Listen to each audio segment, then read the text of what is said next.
bom dia. Os servidores municipais de Patos de Minas se reuniram nesta terça-feira para discutir a proposta de reajuste apresentado pela Prefeitura. O aumento é de 10,67%, parcelado em 3 vezes.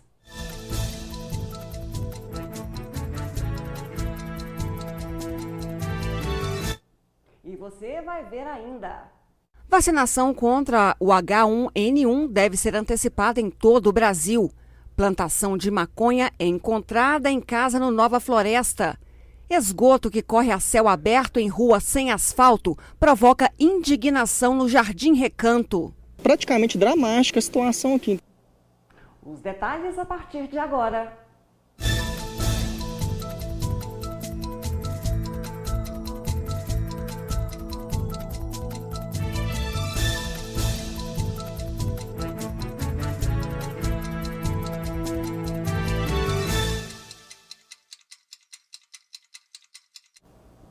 A Polícia Militar conseguiu encontrar em uma casa no bairro Nova Floresta, na noite desta segunda-feira, uma pequena plantação de maconha. Uma pessoa foi presa. A Polícia Militar recebeu uma denúncia na noite desta segunda-feira de que teria uma plantação de maconha em uma casa na rua Divino Moreira da Silva. Jean Vieira Queiroz, de 21 anos, que já possui várias passagens pela polícia, foi conduzido para a delegacia. 5 pés de maconha, 5 mudas da planta, uma quantidade de maconha seca e um aparelho celular foram apreendidos. Nós fomos até o local que foi repassado para a gente, pedimos autorização a um vizinho, ele autorizou a gente a entrar na casa dele e por cima do muro desse vizinho a gente conseguiu visualizar o quintal dessa casa e confirmar que havia lá plantado alguns pés de maconha. A gente acessou a residência desse indivíduo. Ele foi preso, ele já é conhecido da Polícia Militar, tem várias passagens por furto, por uso. O tenente Duarte ressalta a importância da participação da população no combate ao crime. Polícia Militar e sociedade, né, a gente tem um lema, juntos, numa corrente do bem. A gente salienta que todas essas informações são preservadas, a identidade dessas pessoas. Eles podem fazer contato com qualquer policial através do número 181, 190, ou no telefone dos quartéis. Todas essas informações são checadas e qualquer pessoa que puder auxiliar a Polícia Militar, as informações são bem-vindas e os dados dessas pessoas são preservados. O PMDB deve anunciar hoje, às 3 horas da tarde, um rompimento com o governo de Dilma Rousseff. A reunião do Diretório Nacional será em um plenário da Câmara. O presidente do PMDB de Minas Gerais, o vice-governador Antônio Andrade, anunciou ontem o desembarque do governo. O ministro do Turismo, o PMDBista Henrique Eduardo Alves, já entregou sua carta de demissão ao Palácio do Planalto. O PP, PR e PSD também ensaiam o rompimento. Você vai ver a seguir que liminar limita pagamento de no máximo 30 diárias em pátios do Detran. E homens do Corpo de Bombeiros intensificam treinamentos para melhorar trabalhos. Agora 11 horas e 34 minutos.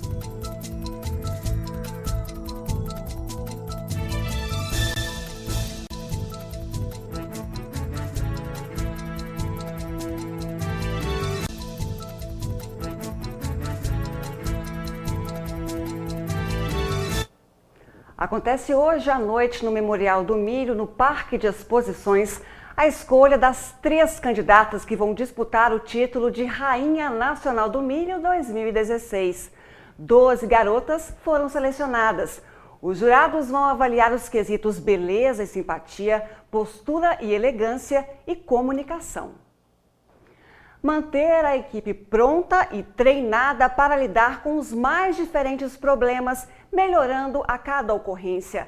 Essa é a proposta do Corpo de Bombeiros, que tem feito uma série de trabalhos. O foco agora é o combate a incêndios. Quando o fogo alastra e foge do controle, o Corpo de Bombeiros é a solução. A corporação dispõe de equipamentos e técnicas para controlar as chamas com menor risco para a vida. Em Patos de Minas, a companhia mantém seus homens treinados. O bombeiro não sabe quando vai acontecer uma emergência, então ele tem que estar sempre preparado, procurando estar sempre treinado, porque na hora que acontecer a emergência, o treinamento vai fazer diferença entre a rapidez e a segurança do que vai ser executado para atender a ocorrência. E também com menores riscos de danos, tanto para terceiros, danos patrimoniais, como para os próprios bombeiros e os equipamentos também. Os integrantes do Corpo de Bombeiros de Patos de Minas vêm passando por constantes treinamentos. Essa semana, o curso é específico para combate a incêndio. Na verdade, esse treinamento ele serve desde o pequeno incêndio para o grande incêndio, porque ele é um treinamento que visa desenvolver nos bombeiros a capacidade de montar os estabelecimentos que vão ser utilizados para combater o incêndio. Então, esse estabelecimento ele parte do básico de um pequeno incêndio até um estabelecimento mais complexo para poder atacar um incêndio de maior proporção. E essas equipes estão treinando em todas as áreas de atuação que nós podemos estar atendendo ocorrências. Então, nós estamos treinando salvamento terrestre, salvamento de altura, área de mergulho, de salvamento aquático, combate a incêndio. Então, isso está acontecendo durante cada semana seguida com a equipe de bombeiros fazendo esse treinamento. O trabalho de combate às chamas, no entanto, começa com prevenção dentro de casa.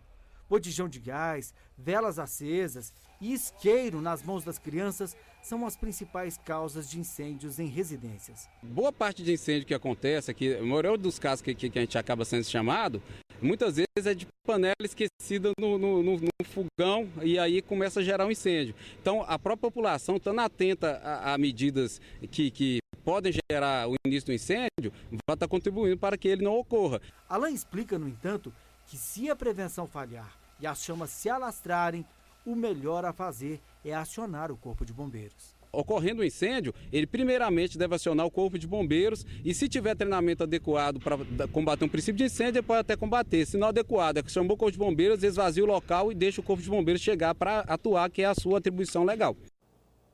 Além de todo esse treinamento aí, eles precisam ter também um grande preparo físico, porque só essa roupa que eles vestem aí é bastante pesada. E parabéns pela iniciativa de continuar e estar treinando toda a equipe para melhorar o trabalho aqui em Patos de Minas. O surto de gripe H1N1 registrado em São Paulo obrigou o Ministério da Saúde a antecipar a vacinação contra a doença. Com isso, outros estados poderão começar a imunização antes da campanha nacional marcada para o dia 30 de abril. O início da vacinação ficará a cargo de cada estado. Em São Paulo, o primeiro lote deve ser liberado nesta sexta-feira. Já para os demais estados, a partir de segunda-feira. Foram registrados esse ano no Brasil 305 casos, 46 pessoas morreram. Os números superam todos os registros do ano passado. A vacina tem sua composição alterada todos os anos e é feita com base em uma combinação de cepa de vírus que mais circularam durante o inverno no hemisfério norte. As doses são produzidas pelo Instituto Butantan. O primeiro lote de restituições do Imposto de Renda 2016 será pago a partir de 15 de junho. Pelas regras, os idosos com mais de 60 anos têm prioridade no recebimento, assim como contribuintes com alguma deficiência ou moléstia grave. Depois, as restituições serão pagas pela ordem de entrega da declaração. Ao todo, são 7 lotes de restituições. A Defensoria Pública do Estado de Minas Gerais conseguiu uma liminar para coibir a cobrança irregular pelas diárias de veículos apreendidos. De acordo com o Código Brasileiro de Trânsito, as diárias só poderiam ser cobradas por até 30 dias, mas não era o que acontecia. Isso significa que, independente de quanto tempo o veículo estiver no pátio do Detran, o dono só vai pagar pela taxa de até 30 dias. A diária média de um carro pequeno é de R$ 30. Pela nova decisão, o valor máximo a ser pago será de R$ 900. Já vamos mostrar que cresce inadimplência com cheques e servidores municipais de Patos de Minas aprovam reajuste parcelado apresentado pela Prefeitura. Agora 11h42.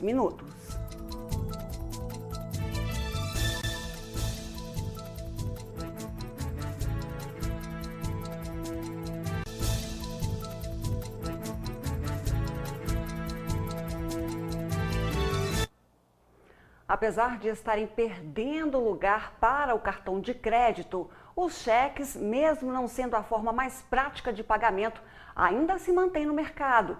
Mas o que preocupa é a quantidade de cheques devolvidos. O grande número de inadimplência de cheques tem contribuído muito para que essa situação ocorra. De acordo com o superintendente do Sicoob Credicopa, somente no mês de fevereiro, 10% dos cheques recebidos na cooperativa foram devolvidos pelo motivo 11, sem fundos na primeira apresentação. Os motivos principais é o motivo 11, quando o cheque é apresentado a primeira vez sem saldo. E o outro motivo é o 12, quando o cheque é apresentado pela segunda vez, ele é devolvido motivo 11 e o nome dessa pessoa é incluído no cadastro de cheque sem fundo do Banco Central do Brasil. De acordo com especialistas, o elevado índice de inadimplência com cheques é decorrente da crise que assola o nosso país e do alto índice de desempregos. A inadimplência do cheque, e mesmo a própria economia, tem influência direta na emissão desses cheques sem a provisão de saldo. Diante disso, muitas empresas têm diminuído aos poucos o número de cheques recebidos para evitar futuros problemas. Hoje o cliente ele mesmo já está procurando comprar com outras formas de pagamento. A venda hoje do cartão está muito forte, então a questão do cheque diminuiu demais a venda no cheque. A nossa carteira de cheque ela é bem baixa. A maioria dos clientes ou já são clientes da loja que compram no carnezinho ou geralmente é no cartão. A gente ainda trabalha, mas muito pouco, né? Porque não está compensando. O cheque está muito difícil, né? A maioria volta tudo sem fundo e não tem recurso para receber, sabe? Mesmo assim, diversos programas de proteção ao crédito podem ser consultados antes da compra ser finalizada. Para a gente, tanto faz você vender no cheque ou como no crediário.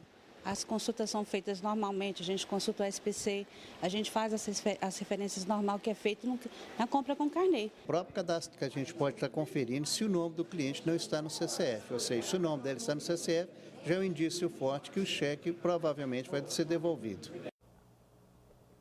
Alguns servidores municipais de Patos de Minas se reuniram nesta terça-feira para discutir sobre o reajuste salarial apresentado pela Prefeitura. O repórter Edivar Santos traz os detalhes. Edivar. Olá, você. Pois é, em assembleia, os servidores públicos municipais aqui de Patos de Minas decidiram então em aprovar a proposta que foi apresentada pelo Poder Executivo. Anteriormente, o sindicato havia reivindicado um reajuste de 15,85% e mais um aumento de R$ 70 no Vale Alimentação. Em contraproposta, o Executivo propôs, então, um reajuste de 10,67% e um reajuste de apenas 40% no Vale Alimentação, sendo que o reajuste da categoria seria, então, dividido em 3 vezes. Eu estou ao lado do Marco Túlio Porto, que é o vice-presidente do Sintrasp. A Assembleia foi unânime, decidiu pela aprovação, mas, mesmo assim, saíram, pelo que a gente pôde perceber aqui, Marco, muita gente insatisfeita com isso. Na verdade, a gente aceitou por falta de opção, não por opção. Na verdade, se fizer o cálculo do reajuste proposto, que é em 3 vezes, o reajuste, não aumento, o reajuste salarial seria na faixa de 8% em uma inflação de 10,67%. Né? Então, o sindicato, a gente tem noção disso, a categoria tem noção que a gente está tendo uma perda de quase 3% nesse ano, mas como a prefeitura não teve mais proposta, nós estamos num período eleitoral que vai entrar agora dia 2 de abril, que poderia dificultar mais essas questões ainda, o sindicato propôs que a categoria que fosse aprovada, e a categoria aprovou, mesmo sabedor que tem essa perda, que na verdade se soma a várias outras perdas que tem durante esses anos todos, né? E novamente o funcionário público municipal vem sendo deixado de lado. Mas é a situação que a gente podia ter como aceitar, não tinha outra proposta melhor e a gente o sindicato propôs esse aceite. Agora é retroativo ao mês de janeiro, mas como é que vai ficar a situação? Na verdade, a Prefeitura propôs 3,5% em relação a janeiro, fevereiro e março, 7,1% em abril, maio e junho e a partir de julho os 10,67%. Por isso que o aumento não é 10,67%, ele não está pagando inflação. Né? Pagaria inflação se ele desse o 10,67% a partir de janeiro. Ele não está fazendo isso. Você fazendo a conta, você vai chegar ao cálculo que, na verdade, ele está repondo 8% só. Em relação ao Vale Alimentação, a proposta 370 e o prefeito 340. Como é que fica a situação? Já passam a receber a partir de agora também? Nesse ponto houve consenso, a prefeitura propôs 340, a categoria aceitou e vai ser retroativa a janeiro. Mas como está muito em cima da hora, na verdade, esse pagamento vai ser feito a partir de maio. Obrigado, Marco Túlio Porto, que é o vice-presidente do Sintrasp, falando para a gente, para o jornalismo da NTV. Obrigada, Edivar. E mais detalhes sobre essa assembleia você confere no NTV News a partir das 19 horas. E depois do intervalo, vamos falar de um problema que tem tirado o sono e o sossego dos moradores do Jardim Recanto. Esgoto escorre a céu aberto em rua sem asfalto. Agora 11 horas e 51 minutos.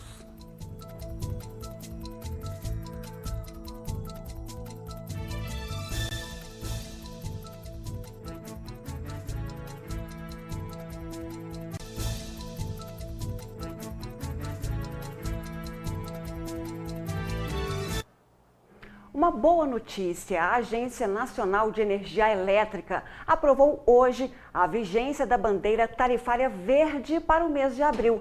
Isso significa que não terá custo adicional ao consumidor. Em março, vigora a bandeira amarela, o que representa a cobrança adicional de R$ 1,50 a cada 100 kWh consumidos. Bom, e agora nós vamos mostrar o desespero dos moradores da rua Enaura José de Souza, no bairro Jardim Recanto.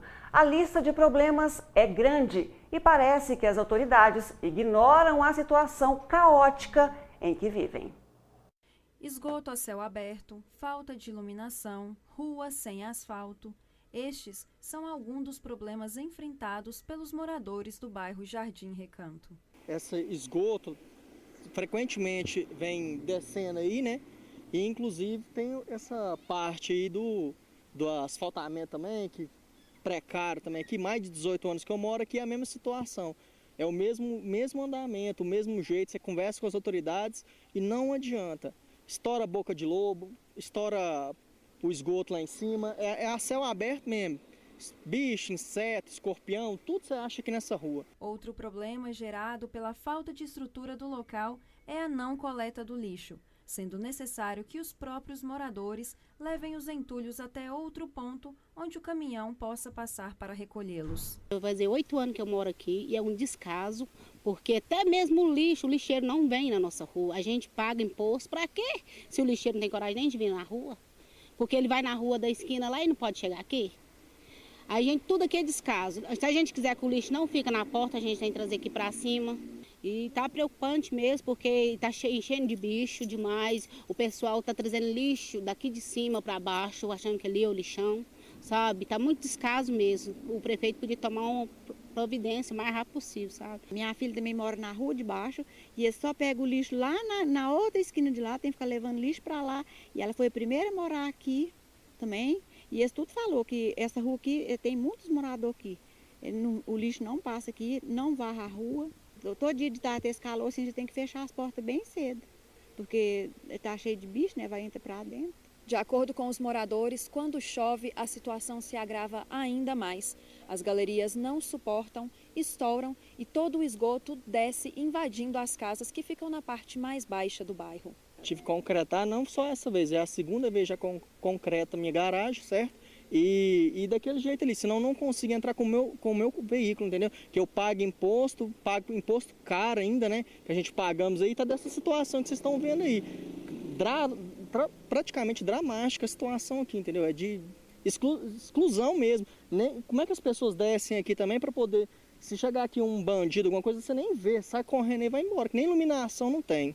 Várias solicitações já foram encaminhadas para a Prefeitura de Patos de Minas, mas nenhuma providência foi tomada.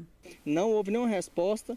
Eu entrei com baixo assinado, entendeu? Que é o que eles me informaram lá, que eu tinha que entrar com baixo assinado. Entrei com baixo assinado. No dia que eu fui querer o requerimento lá, ele estava em cima de uma mesa com vários outros baixos assinados. Fica aí para o pessoal de Patos de Minas conferir também, dando nos processos deles lá. Estava numa sala completamente fora do requerimento que eu pedi, entendeu? A moça falou, buscou numa sala isolada. Aí ela veio falar para mim, achei aqui agora. É incrível o que a prefeitura está fazendo com nós, viu? Após inúmeras reclamações e nenhuma ação para sanar os problemas naquela região, o que resta é o sentimento de indignação. Eu queria que o prefeito tomasse vergonha na cara e desse um jeito, né? Pensasse um pouquinho no ser humano, né? Porque está um descaso com a gente aqui. É incrível, a falta de consideração da prefeitura conosco, viu? Situação realmente deprimente para esses moradores. Nós tentamos contato com a Copasa, com a prefeitura, mas até o fechamento desta edição ainda não obtivemos resposta. E o 30 Minutos termina aqui, mas vocês ficam agora com o programa Gui Boaventura. Obrigada pela companhia e até amanhã, às 18 horas, no programa Espaço Feminino.